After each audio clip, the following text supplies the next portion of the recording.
नमस्कार. राष्ट्रचेतना विकास मंचामध्ये आपले स्वागत आहे. मी रवींद्र बाणे. काल सत्ताधारी पक्षांनी लक्झऱ्या भरून भरून धर्माचं राजकारण करण्यासाठी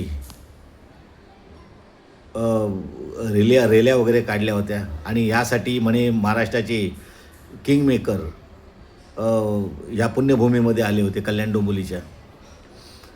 मला त्यांना एक प्रश्न विचारायचा आहे की जनतेने तुम्हाला धर्माचं राजकारण करण्यासाठी निवडून दिलं आहे का जनतेचा विकास करण्यासाठी, त्यांना पायाभूत सुविधा उपलब्ध करून देण्यासाठी निवडून दिलं आहे? तुम्हाला जर धर्माचं राजकारण करायचं असेल तर तुम्ही जी शपथ घेतलेली आहे संविधानाची, सर्व धर्मांना तुम्ही समानतेचा दर्जा द्याल, त्यांना समान वागणूक द्याल, म्हणजे त्या शपथेचा तुम्ही भंग करताय. कल्याण डोंबिवलीमध्ये अनेक प्रश्न प्रलंबित असताना तुम्ही धर्माला धरून तुमचं राजकारण रेटताय. मग बाकीच्या प्रश्नांचं काय? तुम्ही स्मार्ट सिटी घोषित केली, स्मार्ट सिटीवरती बोलायला तुम्हाला वेळ नाही. 6,500 कोटीचा निधी उपलब्ध करून देणार, त्यावर बोलायला तुम्हाला वेळ नाही. 20 वर्षापासून मागील 6-6 तास लाईट नसते कल्याण नगरीमध्ये, कल्याण डोंबिवलीमध्ये. सतत केबल जळते, ट्रान्सफॉर्मर उडतोय, काय होतं आहे, रोज अंधार आहे. तुम्हाला प्रश्न सोडवता येत नाही. काय करतायत नगरविकास मंत्री, काय करतायत महसूल मंत्री? कायदे करता, कायद्याच्या घोषणा करता, न्यूजवर झळकता, बॅनर लागतात, करतात काय? नियोजन कुठे आहे तुमचं? तुमचं नियोजन प्राधिकरण झिरो आहे, झिरो, कोमात गेलेलं. साधा मुंबई झोपडपट्टी पुनर्वसन ॲक्टप्रमाणे 95 सालाच्या झोपडपट्ट्यांना तुम्ही न्याय देता, SRE सारखे घरं तुम्ही देता. पण कल्याण ही पूरग्रस्त असताना कल्याणातील पूरग्रस्त जनतेला पुनर्वसनाचा लाभ देण्यासाठी तुम्हाला कायद्याची अंमलबजावणी करता येत नाही. शासनाने सांगितलं 2017च्या आतील बांधकामांना, अनधिकृत बांधकामांना 3% प्रशमित शुल्क भरून कायदेशीर केलं जाईल. त्यासाठी सन्माननीय नेत्यांनी, महसूल मंत्र्यांनी घोषणा केली की आता सर्वांना कायदेशीर घरं मिळणार वगैरे वगैरे वगैरे. खूप काही घोषणा करून गेले होते. हे राईट्स आहेत. प्रशमित शुल्क भरून 3% प्रशमित शुल्क भरून कायदेशीर करणार असं सांगितलं. त्यांना प्रॉपर्टी कार्ड वगैरे निर्गमित करणार अशी महाराष्ट्र शासनाची घोषणा होती. पण मुद्दा असा आहे, तुम्ही कायदे करता, सगळं करता, पण त्याची अंमलबजावणी कोण करणार? तुमच्या नगरसेवकांना कायद्याचं माहिती नाही, ते जनतेपर्यंत कायदे पोचवत नाहीत. त्यांचं आपलं भलतंच काहीतरी चालू होतं. कोणीतरी येतं धर्माच्या नावाने, रेल्या काढतात, लक्झऱ्या भरून जातात. कायद्याचं काय? कल्याणमध्ये लाईट नाही, त्या लाईटीचा प्रश्न सोडवण्यासाठी तुमच्याकडे वेळ नसतो. वीज मंत्री त्यांना कधी कल्याणमध्ये यायचं मुहूर्त भेटत नाही. नगरविकास मंत्री असून नसून सारखा. महसूल मंत्री कधी कल्याणमध्ये फिरकला नाही, जनतेला कधी त्यांनी संवाद साधला नाही, कधी जनतेमध्ये येऊन भाषणं दिली नाहीत. जनतेशी संवाद साधा, काय त्यांच्या अडीअडचणी आहेत ती समजून घ्या. समाजसेवकांशी बैठका करा. धर्माचं राजकारण करून, सत्ताकरण करून काय अर्थ आहे त्याला? कल्याणच्या जनतेला पुनर्वसनाची अत्यावश्यक गरज आहे. MMRDA सिडकोच्या माध्यमातून कल्याणच्या पूरग्रस्तांचं पुनर्वसन हे झालं पाहिजे. मागेच विधानसभेमध्ये 500 चौरस फूट घरांचा टॅक्स मुंबईत माफ केला. कल्याणच्या पूरग्रस्त जनतेचा टॅक्स का माफ केला नाही? त्यांना प्रॉपर्टी कार्ड का दिलं नाही? 2012मध्ये सर्वे झालेला आहे प्रॉपर्टी कार्डचा. 2012ला सर्वे झाला, अहवाल शासनाला सादर झालेला आहे.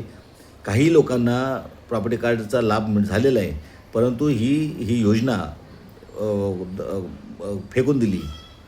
आता कोणी फेकली, कोणाचा दबाव होता ते शासनाला माहिती. पण शासन जनतेला कधीच विश्वासात घेत नाही, हे 100% सत्य आहे. आता विकासाचंच घ्या.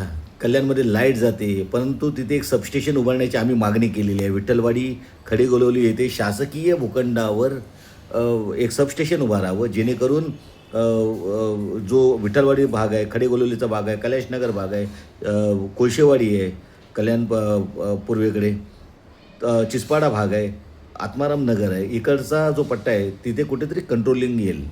तिथला जो लाईटीची समस्या आहे ती खतम होईल. दुसरी गोष्ट, अंडरग्राऊंड केबल योजनेसाठी यांना फंड देता येत नाही. मागे 95 कोटी सँक्शन झाले होते, आणि ते नंतर ते सँक्शन झालेले पैसे गेले कुठे गेले माहिती नाही, कारण त्याच्यावरती सुद्धा दबाव आला. तो निधी लॅप्स झाला, परत गेला, कारण त्याची काम करूच दिलं नाही. कारण महानगरपालिका आणि MSEB महावितरण यांच्यामध्ये समन्वयच नाही. जर भूमिगत केबल टाकायची तर महापालिकेची परवानग्या लागणार खड्डे खोदायसाठी वगैरे, पण महापालिका परमिशन देत नाही. ज्याच्या प्रभागामध्ये केबल टाकायची तो परमिशन देत नाही, तो आडवा उभा राहतो. अशी अवस्था या कल्याण डोंबिवलीमध्ये आहे. म्हणून म्हटलं की स्मार्ट सिटी प्रकल्प एक गाजर होतं, गाजर आश्वासनाचं गाजर होतं. आणि 2014मध्ये लोकांना गाजरं देऊन सरकार आलेलं आहे. आणि सरकारने 2014 ते 2026 ह्या गाजराचा हलवा केलेला आहे. लोकांना आता तो गाजराचा हलवा खायचा आहे आणि पचवायचा आहे. कारण आता सिद्धिविनायक मंदिराला 500 कोटी रुपये सुशोभीकरणासाठी देण्याची घोषणा सन्माननीय मुख्यमंत्र्यांनी केली. त्यांना कल्याण दिसलं नाही. कल्याण डोंबिवली स्मार्ट सिटी घोषित केलेली 6,500 कोटी देणार असे जाहीर केलेलं त्यांचं भाषण विसरले. 1,000 कोटी तरी द्या. अंडरग्राऊंड केबल योजना, अखंडित वीज पुरवठा, पुन्हा सबस्टेशन उभारण्यासाठी निधी द्या. महावितरणकडे निधी नाही. मुख्य अभियंत्यांकडे कुठलाही राईट्स नाहीत निर्णय करण्याचे. त्यांच्याकडे निधी उपलब्ध नाही. जर लिकेजेसचं प्रमाण कमी झालं तर महावितरण त्यांना फंड देते, तो पण अपुरा. मग राज्य शासनाचं काम काय आहे? कल्याणच्या जनतेने महापालिका इतका ओरबडून टॅक्स घेतात, कल्याण महापालिका, की महाराष्ट्रातील जेवढे काही महानगरपालिका त्याच्यापेक्षा जास्त टॅक्स, मोठ्या प्रमाणात टॅक्स ही महापालिका कल्याण घेते. पण पायाभूत सुविधा कुठे आहेत? काय करतायत नेते? रस्ते बनत आहेत, युटिलिटी नाही, गटारं नाही, रस्ते सँक्शन कसे होतात? हा भ्रष्टाचार आहे. 2014ला 330 कोटी रुपये दिली. त्याच्यानंतर नगरविकास मंत्र्यांनी त्याला खोडा घातला, 365 कोटी रुपये आणले म्हटलं. त्यानंतर 450 कोटीचं झालं. 585चे बॅनर लागलेत. पाणीपुरवठा खात्यासाठी 585 कोटी रुपये, म्हणजे स्वतंत्र 27 गावासाठी निधी हा उपलब्ध करून दिला होता. 585 कोटी ते आले का नाही आले हे आजपर्यंत माहिती नाही. तो खर्च कुठे झाला ते माहिती नाही. 800 कोटीची अमृत योजना आली, पण एकही उदंचन केंद्र क्षमतेने सुरू नाही. ती योजना फुकट गेली. आणि त्या 800 कोटीचं काय झालं, कोणी खाल्ले, कुणाचे खोके भरले आजपर्यंत माहिती नाही. निधी केवळ कागदावर आणला जातो. दलित वस्ती सुधार योजनेसाठी 3 कोटी रुपये आणले गेले होते. ते 3 कोटी रुपये कुठे खर्च झाले त्याचा काही थांगपत्ता लागलेला नाही. एकंदरीत कल्याण डोंबिवली महापालिकेमध्ये जी जनता टॅक्स देते त्या जनतेला पायाभूत सुविधा दिल्या जात नाहीत. त्यांना पुनर्वसनाचा लाभ नाही मिळत आहे. त्यांना प्रॉपर्टी कार्ड दिला जात नाही आहे. त्यांच्यासाठी अखंडित वीज पुरवठ्याची जी काही समस्या आहे ती सोडवण्यासाठी मंत्र्यांकडे वेळ नाही आहे. यांना वेळ मिळतो आहे फक्त धर्माचं राजकारण करायला कल्याणमध्ये. नगरसेवकांना काही कामं नाहीत, जनतेशी संवाद नाही. फक्त इलेक्शन आलं त्यावेळेला नमस्कार करायला आले होते. इलेक्शन संपल्यापासून आजतागायत आजच्या दिवसापर्यंत कोणीही तिरकलेलं नाही. 4 नगरसेवक दिलेले आहेत. काय करायचं? त्यांना काही शेतामध्ये गवत कापायला बोलवायचं आहे? काय काम आहेत? त्यांना काही माहिती नाही. अशा लोकांना नगरसेवक बनवलं आहे. त्यांना कायदे माहिती नाहीत. त्यांना प्रश्न सोडवण्यासाठी संविधानिक मार्ग माहिती नाही. फक्त उभे करायचं. आणि असे जे काही लीडर ह्या लोकांनी दिलेले ह्यांचं काम फक्त गल्लीतलेले 4-5 लोक घ्यायचे, त्यांचे कार्यकर्ते घ्यायचे, झेंडे द्यायचे आणि चला धर्माच्या नावाने बोंबा मारायला. सिद्धिविनायकला तुम्ही 500 कोटी देऊ शकता, 1000 कोटी आमच्या कल्याण डोंबिवलीसाठी देऊ शकत नाहीत. तुमच्याकडे नियोजन नावाची काही गोष्ट आहे की नाही? काय करतं आहे आपलं नियोजन प्राधिकरण, नगररचना विभाग, कल्याणचे 4 उपायुक्त स्मार्ट सिटीचे? वा, पोसायला ठेवलं आहे का त्यांना? काय करतायत जनतेसाठी कळू द्या एकदाचं. आयुक्त फक्त नेत्यांच्या मागे फिरण्यामध्ये व्यस्त आहेत. काय करतायत का एक तुकाराम मुंडे साहेब बघा. ज्या खात्यामध्ये गेले त्या खात्याला त्यांनी सुधरवलं.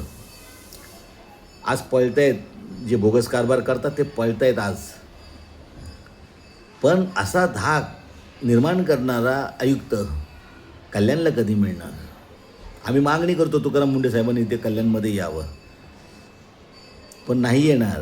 कारण कल्याण डोंबिवली सोन्याचं अंड देणारी कोंबडी ही ह्या लीडर लोकांनी अधोरेखित केलेली आहे. सोन्याचं ही अंड देणारी कोंबडी कापायची नाही, तिला सतत जिवंत ठेवायचं आणि एक एक अंडं रोज घ्यायचं, रोज ते आपल्या डबक्यात ठेवायचं आणि हळूहळू पूर्ण खोकला करून टाकायचा. जनतेने काय ठेका घेतला आहे टॅक्स देत राहायचं सारखा? त्यांनी अंधारात राहायचं, त्यांनी टॅक्स द्यायचं आणि समजा टॅक्स नाही दिला तर 2% दंड तुम्ही आकारता. मुंबईसारख्या ठिकाणी अति श्रीमंत लोकांची 500 चौरस फूट घरांचे टॅक्स माफ करता. कल्याण डोंबिवलीमध्ये काय धाड भरली आहे? कल्याणमध्ये काय माणसं राहत नाहीत का जनावरं राहत आहेत? आम्ही दरवर्षी पाण्यात राहायचं, पूरग्रस्त म्हणून आम्ही सतत प्रेझेंटेशन द्यायचं, आम्ही मागण्या करायच्या, पंचनामे घेणार आणि नुकसान भरपाई मिळणार नाही. आम्ही काय ठेका घेतला आहे? आम्हाला पुनर्वसनाची गरज नाही का? काय करतात नगरविकास मंत्री, महसूल मंत्री आणि काय करतात आपले बांधकाम विभाग? काही रचना वगैरे काय करता येते की नाही? काय प्लॅनिंग आहे की नाही? सिडको बघा, नवी मुंबईमध्ये सिडकोने प्लॅनिंग करून सर्व काही केलं. कल्याण डोंबिवलीमध्ये काही प्लॅनिंग नावाची गोष्ट आहे की नाही? 4 उपायुक्त, 1 आयुक्त, शहर अभियंता, काय करायचे काय? संचालक, नगररचना विभाग, MMRDA काय काय करतायत? एवढा सगळा लवाजमा ठेवलेला आहे आणि तरीसुद्धा ना जागतिक दर्जाचं हॉस्पिटल देऊ शकले, ना चांगलं गार्डनं देऊ शकले, ना तुम्ही पायाभूत सुविधा देत आहेत, ना लाईट आहे अखंडित. क्राईमच्या बाबतीमध्ये कल्याण रस्ता तळाला गेलेलं आहे. एकंदरीत माणसाचं जगणं कठीण आहे. मुलींनासुद्धा अपरात्री फिरता येत नाही अशी अवस्था आहे, कारण चरसी गर्दुल्ले सगळे वाडावाडामध्ये फिरलेले आहेत. त्याच्यावर कोणाचा वचक नाही. नुसत्या पोलीस चौक्या उभारून नाही तर चौक्यामध्ये सुद्धा प्रामाणिक लोकांना आणा. जे कोणी प्रभागामध्ये पोलीस मित्र आहेत त्यांच्याशी संपर्क करा, त्यांचं ऐका. केवळ मंत्र्यांना सुविधा मिळत आहेत म्हणून मंत्र्याच्या पाठी एक गाडी पुढे एक गाडी मागे, जनतेची सुरक्षा कोणाच्या हातात असावी? महत्त्वाचा मुद्दा आहे विकासाचा. कल्याणला बजेट द्या. कल्याणला बजेटची गरज आहे, नियोजनाची गरज आहे, कायद्याची अंमलबजावणी करण्याची गरज आहे. कल्याणला प्रॉपर्टी कार्डचा दर्जा देण्याची गरज आहे. प्रॉपर्टी कार्ड द्या, हा जनतेचा अधिकार आहे. चाळ वसाहती ज्या आहेत त्यांचं पुनर्वसन म्हाडा, सिडको, MMRDAकडून करून घ्या. स्मार्ट सिटी तुम्ही घोषित केली, संपूर्ण कल्याण डोंबिवली प्रकल्प घोषित करा, त्याची कस्टडी घ्या, हरकती मागवा. नाहीतर आता जे काय चालू आहे रस्ते तुम्ही मंजूर करता, 7-7 कोटी रुपये मंजूर करता आणि रस्त्याचा कोणीतरी उठतो आणि तो कोर्टात जातो आणि ते रस्ता तिथे रखडतो. कसे पैसे सँक्शन होतात? हा निधी सँक्शन कसा होतो जर तुमचा रस्ता पूर्ण होणार नसेल? फक्त जनतेच्या पैशाची माती करायची, खोके भरायची, हेच काम सध्या चालू आहे. हा स्पष्ट आरोप आहे.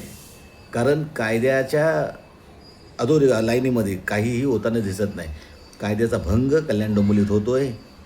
कुठेही कायद्याचं पालन केलं जात नाही आणि इतके सारे नेते असून सगळं दिसतंय पण कोणीही अवाक्षर काढत नाही, कोणी विरोध करत नाही. जनता थंड झालेली आहे कारण त्यांना कायदे माहिती नाहीत. नगरसेवक पण अशी नियुक्त केलेले आहेत पक्षांनी की त्यांनासुद्धा काही माहिती नाही. उठले आणि गणपती बसवतात तसं बसवले. आता काय त्यांची पूजा करायची? 4-4 नगरसेवक दिले आहेत एकेका प्रभागाला. आम्ही अक्षरशः हैराण आहोत. महासभेमध्ये त्यांना प्रश्न मांडता येत नाही, नुसते गडूसारखे बदलेले असतात. काही अपवाद असतील परंतु जे ठराव महापालिकेत यायला पाहिजे ते ठराव मांडण्याची हिंमत यांच्यात नाही. कारण त्यांना माहीत आहे की जे धोरणात्मक निर्णय करण्यासारखे मुद्दे जे जनतेच्या हिताचे ते जर आले तर यांचे खाण्याचे धंदे बंद होतील. हे सोन्याचं अंडे देणारी कोंबडी रोज अंडं देते ते पण बंद होऊन जाईल. हे त्यांना कळतं आहे. म्हणून त्यांनी काहीही करायचं नाही, फक्त ठोम्यांना उभं करायचं. जनता बोंबलते, लाईट नाही, पाणी नाही, दूषित पाणी पुरवठा होतो आहे. तुमचं काय स्मार्ट? तुम्हाला एका गोष्टीचं एक गोष्ट जर तुम्हाला जनतेला देता येत असेल तर तुमचा उपयोग काय? असो, आज फक्त डोळ्यामध्ये अंजन घालण्यासाठीच हा व्हिडिओ बनवलेला आहे. धर्माचं राजकारण बंद करा आणि विकासाकडे लक्ष द्या. विकास करण्यासाठी जनतेने तुम्हाला निवडलेलं आहे, धर्माचं राजकारण करण्यासाठी नाही. आजच्यापुरतं एवढंच. वेळ गेली नाही, सुधरा आणि जनतेकडे लक्ष द्या. त्यांना कल्याण डोंबिवलीला फंड निर्गमित करा. केवळ फंड आणून नाही तर प्रकल्पाचा दर्जा द्या आणि पुनर्वसनाचा लाभ लोकांना द्या. आजच्या पुरतं इतकंच. चॅनल आवडल्यास लाईक करा, शेअर करा, सबस्क्राईब करायला विसरू नका. धन्यवाद. जय हिंद, जय महाराष्ट्र, जय संविधान, जय भारत.